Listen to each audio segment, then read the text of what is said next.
The discovery of the Comet Atlas has created a lot of interest in astronomy. So I try to bring you up to date on this and answer some of the questions also. First, let us see what is a comet made of. Fortunately, we have evidence for that, and this is in the image from the spacecrafts. We have even landed one of our own spacecrafts on the comet. You may find the scene familiar. It looks like a ski slope in a mountain. So it is safe to say that they are made of ice, snow, and rocks. We have even mountains of rocks and snow on a comet. So that was the hard core or nucleus of a comet. So when a comet gets close to the sun, some of the ice will gradually evaporate, and with them carry some of the dust and rocks to the space. So in this way, a comet develops dust tail and iron or gas tail. The atmosphere which forms around the nucleus of a comet is called coma. And so this is what we will see with most of the comets. We know the size of the coma of the Comet Atlas is 5 times the size of Jupiter. That makes it half the size of the Sun, only at this stage. But as the comet gets closer to the Sun, it will definitely get bigger.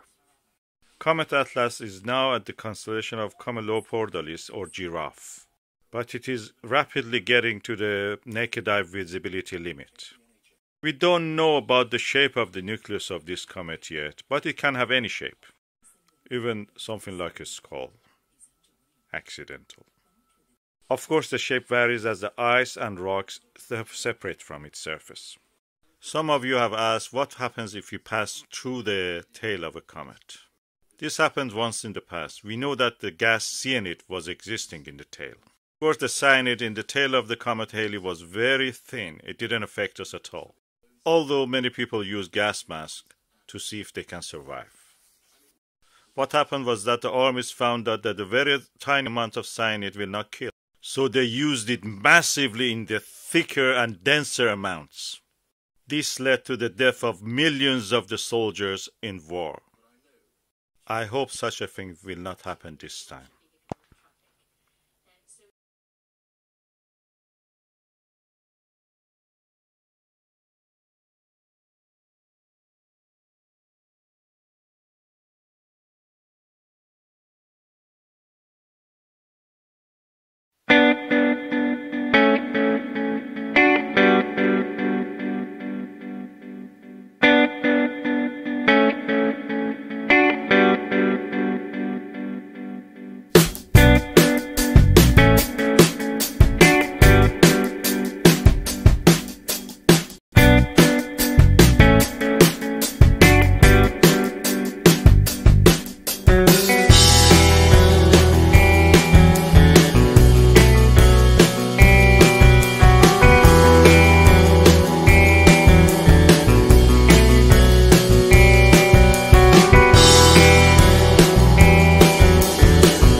Another foggy and frosty day.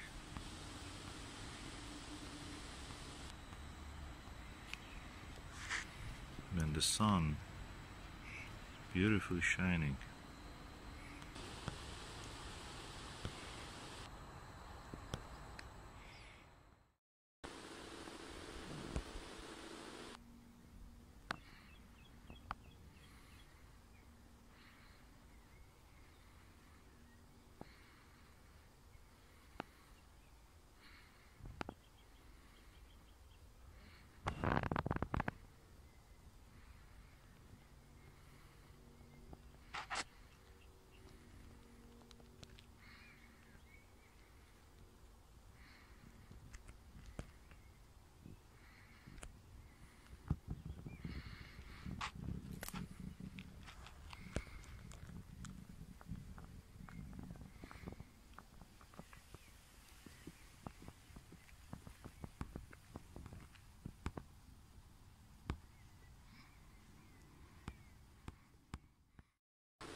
What you can see there in the center is the Copernicus crater. To the right of it is the Kepler crater.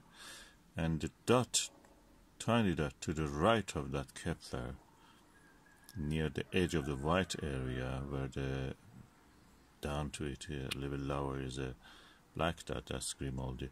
That tiny white dot is the magnetic anomaly called Rainer Gamma, or Reiner Gamma. As you can see, the thin layer of cloud that exists in the sky is moving. It's mist practically. And yeah, the Italy-shaped area to the top is the Jura Mountains, and you can see a tiny dot also in the Jura Mountains called Plato, actually, Crater Plato, the philosopher.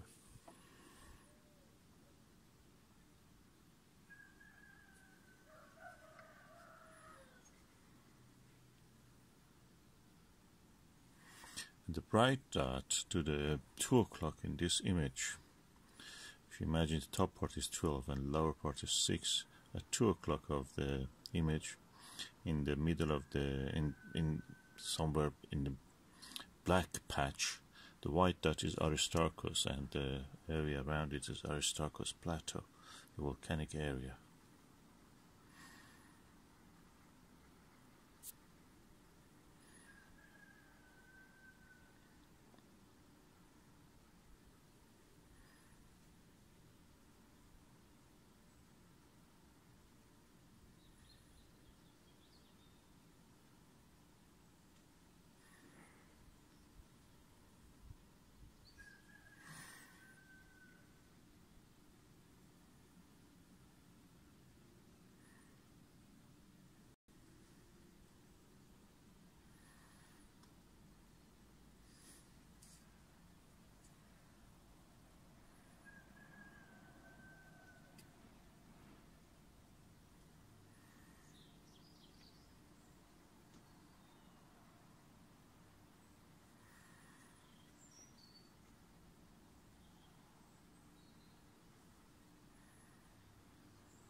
Yes, the clouds are making it really darker than what it is, what it actually should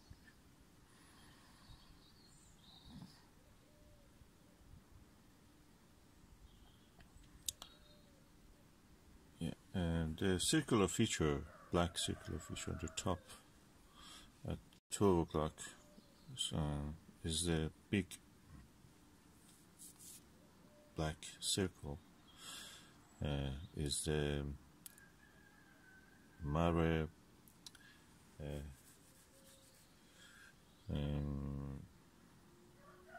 Imbrium, Sea of the Rains, and to the lower part of it, at 7 o'clock of that circle, what you can see is the mountains of the Apennine. Apennine. Yeah.